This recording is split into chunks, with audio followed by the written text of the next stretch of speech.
Největší lyžařské vysokohorské středisko Korutan Nassfeld se nachází nedaleko rakousko-italských hranic. Díky poloze na rozhraní mezi Jadranským mořem a Alpami se v Nassfeldu projevuje zvláštní mikroklima.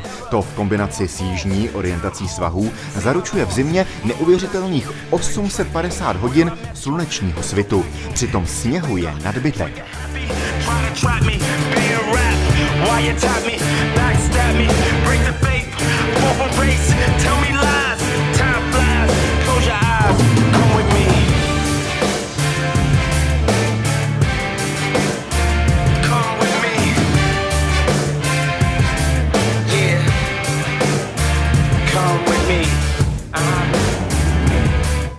V současné době patří Nassfeld mezi nejmodernější střediska v celém Rakousku, a to i díky nejdelší kabinové lanovce v Alpách. Jmenuje se Millennium Express a rychle a bezpečně vás převeze od parkoviště rovnou do ski arény. Ta si vás okamžitě získá nejen komfortem lyžování, ale také téměř stále modrou slunečnou oblohou.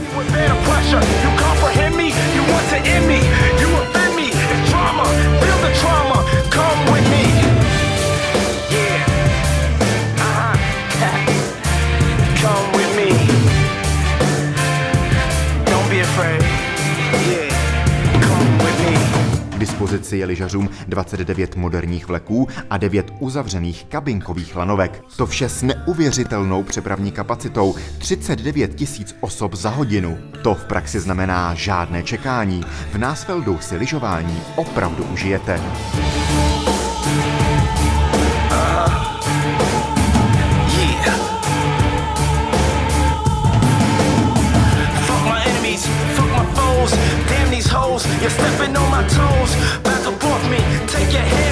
Milovníky hor okouzlí 100 kilometrů upravených sjezdovek, některé jsou k dispozici i pro noční sjezdy. Opomenuti nezůstávají ani vyznavači běžkaření, pro které je připraveno přes 300 kilometrů tratí. Kompletní servis doplňují půjčovny lyží a snowboardů, ale i bruslí a sáněk. Díky ideální poloze a propracovanému systému zasněžování je možné Nassfeld navštívit od podzimu do jara, a to bez obav o množství sněhu.